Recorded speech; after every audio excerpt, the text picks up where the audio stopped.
యేసుక్రీస్తు ప్రభు వారి యొక్క సౌందర్యాన్ని వర్ణిస్తున్నట్లుగా మనం చూస్తాం. What way is far better than other people? ఏ విధానంలో నీ ప్రియుడు వేరు ప్రియుల కంటే విశేషమైన వాడు. And he started to give a towering description of her beloved. కాబట్టి తన యొక్క ప్రియుని కూర్చున్నటువంటి ఎంతో ఉన్నతమైనటువంటి వర్ణన తాను ఇవ్వడం మొదలుపెట్టింది. And we entitle all this description as he is dearer than the dearest. దీనంతటికి మనం ఒక పేరు పెట్టుకుంటాం, ప్రియమైన వారి కంటే అతి ప్రియమైన వాడు. There is no dearest person other than a person called Jesus Christ. యేసుక్రీస్తు ప్రభు వారి కంటే అతి ప్రియమైనటువంటి వాడు ఇంకెవరు కూడా లేరు. What the dear Lord Jesus Christ is for you and I. కాబట్టి యేసుక్రీస్తు ప్రభు వారు నీకు నాకు ఎంతో ప్రియమైనటువంటి వాడు. No matter what the situation, he is so close to us. ఇలాంటి పరిస్థితి ఉన్నప్పుడు కూడా ఆయన మనకి ఎంతో సన్నిహితంగా సమీపంగా ఉంటాడు. And he is so dear to us. ఆయన మనకి ఎంతో ప్రియమైనటువంటి His love is continual. ఆయన యొక్క ప్రేమ ఎడతెగనిది. His love is perennial. ఆయన యొక్క ప్రేమ His శాశ్వత. love is constant. ఆయన యొక్క ప్రేమ స్థిరమైనది. His love is unlimited. ఆయన యొక్క ప్రేమ అవధులు లేనిది. His love is unconditional. ఆయన ప్రేమ షరతులు His లేనిది. love is unfailing. ఆయన ప్రేమ తప్పిపోనిది.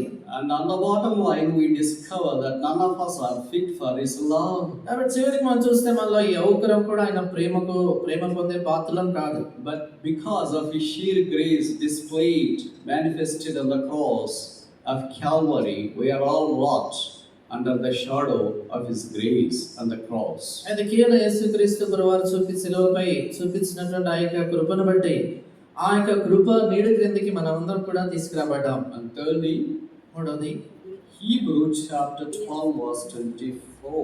హెబ్రీ పత్రిక 12వ అధ్యాయము 24వ వచనం.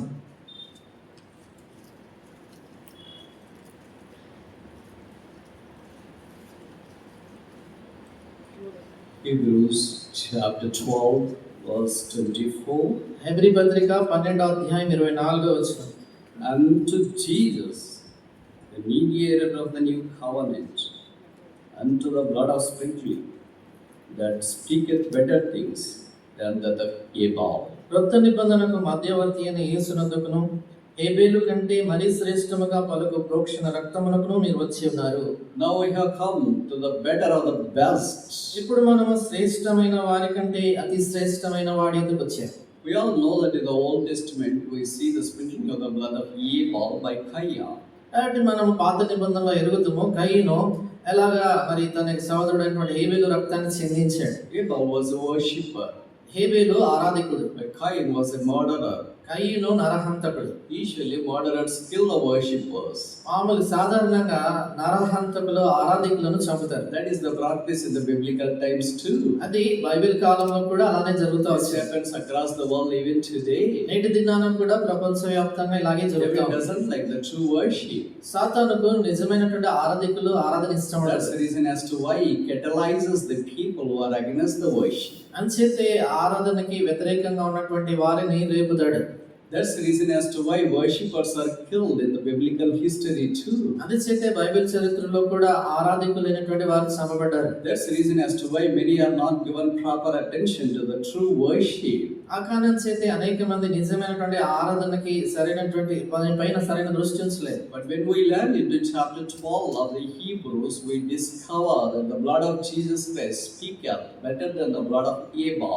అయితే హెబ్రీలు రాసినటువంటి పత్రికలో మనం చూసినప్పుడు హేబేలు రక్తము కంటే అతి శ్రేష్టమైనటువంటి మరి యేసుక్రీస్తు ప్రభువు యొక్క రక్తం అని మనం చూస్తాం. In the New Testament, we have the blood of Jesus Christ once for all, atonement done for us. కొత్త నిబంధనలో యేసుక్రీస్తు ప్రభువు యొక్క రక్తము ఒక్కసారి మనందరి పాపాల కొరకైనటువంటి ప్రాయశ్చిత్తార్థమైన కార్యం జరిగించింది. Atonement can be divided just like this: at plus 1 plus ment.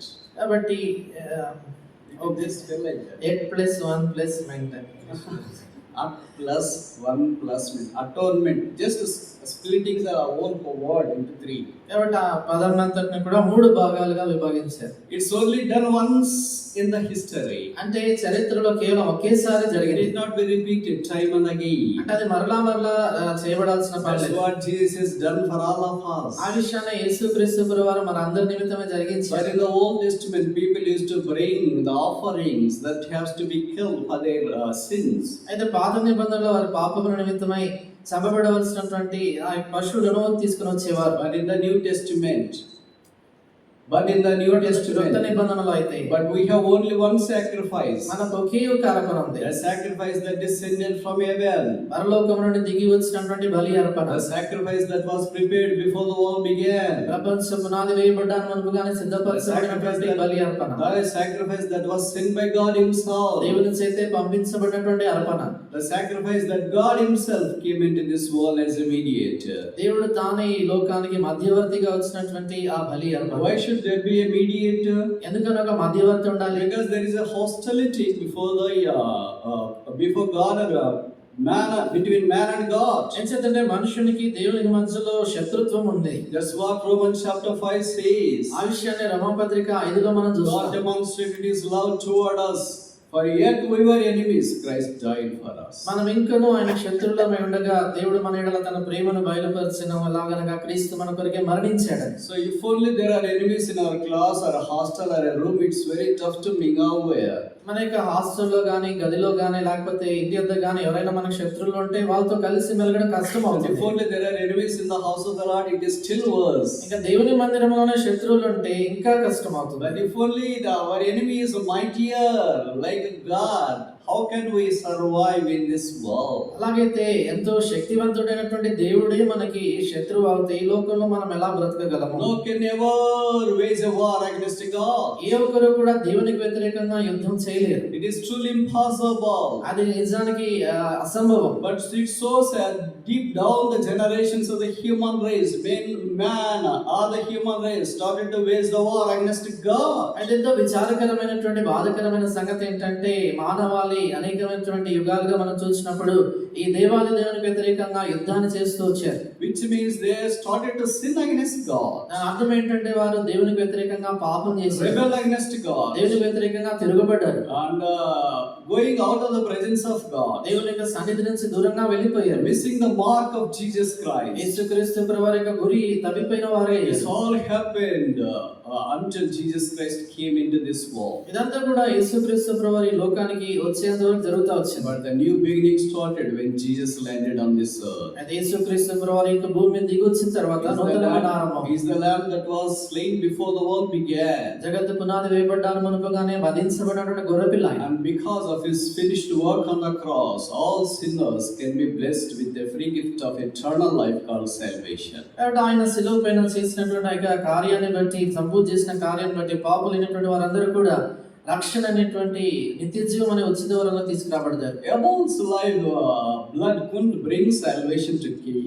హేబేలు యొక్క రక్తము కయ్యూనుకు ఏమాత్రం రక్షణ Instead తీసుకురాలేకపోయింది. it sounded from the earth. దానికి బదులుగా భూమి నుండి దేవునికి మొరపెట్టింది. Whereas the blood which is better than the blood of Abel has brought all of us into the free gift of salvation. అయితే హేబేలు రక్తము కంటే భిన్నంగా యేసు ప్రభువు వారి యొక్క రక్తం చూసినప్పుడు మనందరినీ కూడా ఉచితమైనటువంటి రక్షణలో తీసుకొచ్చింది. It is free gift of ఇది salvation. ఉచితమైనటువంటి రక్షణ It వరం. is eternal life. ఇది నిత్య జీవము. It is inheritance into the eternity. నిత్యత్వములోనికి స్వాస్థ్యము పొందటం. It's all because of the efficacy of the blood of Jesus Christ. ఇదంతా కూడా యేసుక్రీస్తు ప్రభువు యొక్క రక్తములో ఉన్నటువంటి ప్రశస్తతను బట్టి. Words fail to explain the efficacy of the blood of Jesus Christ. యేసుక్రీస్తు ప్రభువు వారి యొక్క రక్తం యొక్క ప్రశస్తతను వివరించే దాని కొరకే మాటలు చాలవు. Human race fails to explain the greatness of the blood of Jesus Christ. యేసుక్రీస్తు ప్రభువు వారి యొక్క రక్తం యొక్క గొప్పతనాన్ని వివరించడానికి కొరకే మానవ జాతికి సరిపోదు.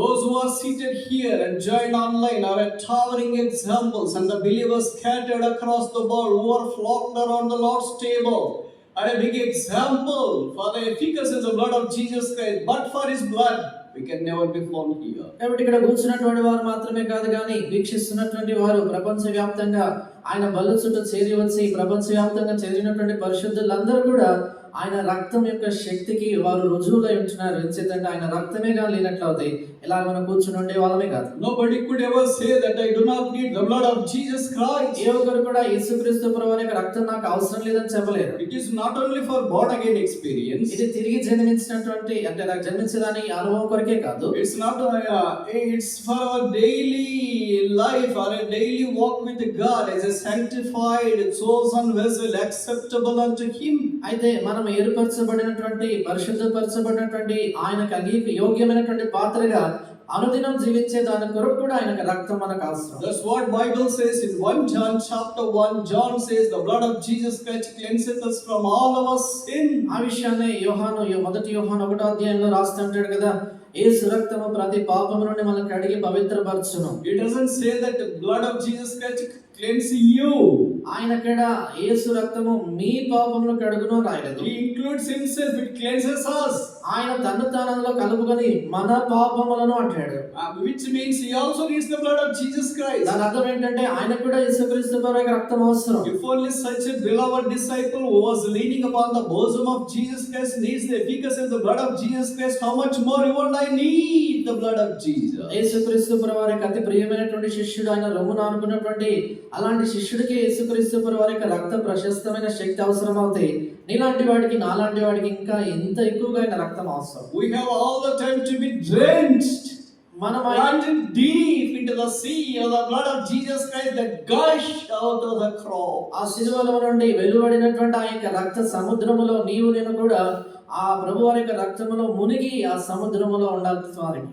None of us could ever be counted worthy apart from the efficacy of the blood of Jesus Christ. మనలో ఏ ఒక్కరం కూడా యేసుక్రీస్తు వారి యొక్క రక్తం లేకుండా దానికి వేరుగా యోగ్యులముగా పాత్రులుగా ఎంచబడజాలం. God can never accept us apart from the blood of Jesus Christ. యేసుక్రీస్తు వారి యొక్క రక్తానికి వేరుగా మనలో ఏ ఒక్కరిని కూడా దేవుడు అంగీకరించాడు. God can never answer our prayers apart from the blood of Jesus Christ. యేసుక్రీస్తు వారి యొక్క రక్తానికి వేరుగా దేవుడు మన ప్రార్థన జవాబుని ఇవ్వలేడు. We praise God, we are under the shelter and the cover of the sprinkling of the blood of everlasting covenant called the blood of Jesus. దేవునికి స్తోత్రము. నిత్య నిబంధన రక్తం అను పేరు కలిగినటువంటి యేసుక్రీస్తు వారి యొక్క రక్త ప్రోక్షణ, ఆ రక్త నీడ కింద నీవు నేను ఉన్నాం.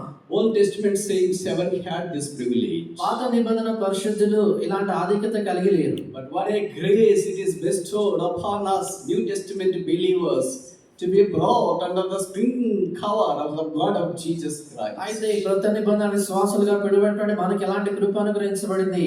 యేసుక్రీస్తు వారి యొక్క రక్త ప్రోక్షణ కింద మనం తీసుకురాబడ్డాం. So we are under the better and the best sprinkling blood of Jesus Christ. కాబట్టి యేసుక్రీస్తు వారి యొక్క అతి శ్రేష్టమైన రక్త ప్రోక్షణ క్రింది మనం తీసుకురాబడ్డాం. And fourthly, 1 Corinthians chapter 1 verse 25. నాలుగవదిగా 1 కొరింథీ 1వ అధ్యాయము 25వ వచనం. 1 Corinthians chapter 1 verse 25. కొరింథీయులకు రాసిన మొదటి పత్రిక 1వ అధ్యాయము 25వ వచనం. Because the foolishness of God is wiser than man, and the weakness of God is stronger than man. దేవుని వెరితనము మనుష్య జ్ఞానము కంటే జ్ఞానము గలది, దేవుని బలహీనత మనుషుల బలము కంటే బలమైనది. It doesn't mean that God has a foolishness. దీని అర్థము దేవునికి వెరితనం ఉందని కాదు. It doesn't mean that God has a weakness. దేవునికి బలహీనత ఉందని కాదు. But Paul gives this analogy in order to understand how strong is our Savior. పౌలు ఈ పోలిక ఎందుకు ఇక్కడ చెప్తున్నాడంటే, ఉదాహరణ మన రక్షకుడు ఎంత బలమైనటువంటి వాడని చెప్పేదానికి. He gives this symphony in order to make us to understand how wise he is. ఆయన ఎంత జ్ఞానం కలిగినటువంటి వాడు అని మనం అర్థం చేసుకునే దాని కొరకే ఇక్కడ పోల్చి చెప్తా ఉంటున్నాడు. So yes, we cannot understand his wisdom and his strength. ఆయన యొక్క జ్ఞానం గాని ఆయన యొక్క బలాన్ని మనం అర్థం చేసుకోలేం గనక. So he paraphrases saying that the foolishness of God and the weakness of God. అందుచేత ఆయన దేవుని యొక్క వెరితనము, దేవుని యొక్క బలహీనత అనేటువంటి మాటల్ని ఉపయోగిస్తూ చెప్తాడు. So one of the foolishness which is to the world is the cross of Jesus Christ. కాబట్టి వెరితనము ఒకటి, లోకము వెరితనంగా ఎంచేది ఏంటంటే యేసుక్రీస్తు వారి యొక్క సిలువ. Paul says the message of the cross is foolishness to the perishing people. పౌలు అంటాడు కదా, నశించుచున్నటువంటి వారికి సిలువను గురించిన వార్త వెరితనము అంటాడు. But for us the cross is the power that God has bestowed upon us, the power of the cross. అయితే మనం రక్షింపబడుచున్నటువంటి మనకి దేవుడు మనకు అనుగ్రహించినటువంటి సిలువ శక్తి అంటాడు. So we are stronger people because Christ is our strength. కాబట్టి క్రీస్తు ప్రభు మనకు బలము, శక్తి అయినాడు గనుక మనము బలము కలిగినటువంటి వారు. Psalm 18, the mighty man of God called David says, "Thou art my song and thou art my salvation, thou art my shield," and he further says, "Thou art my strength." కీర్తన 18లో బలాఢ్యుడైనటువంటి దావీదు అంటాడు, యెహోవా నీవే నా శైలము, నా కోట, నా కేడము ఇవన్నీ అంటాడు. యెహోవా నా బలము అంటాడు. So God is our strength. కాబట్టి యెహోవా లేక దేవుడు మన బలము. He is stronger than the strong. ఆయన బలమైన వారి కంటే అత్యంత బలము గలవాడు.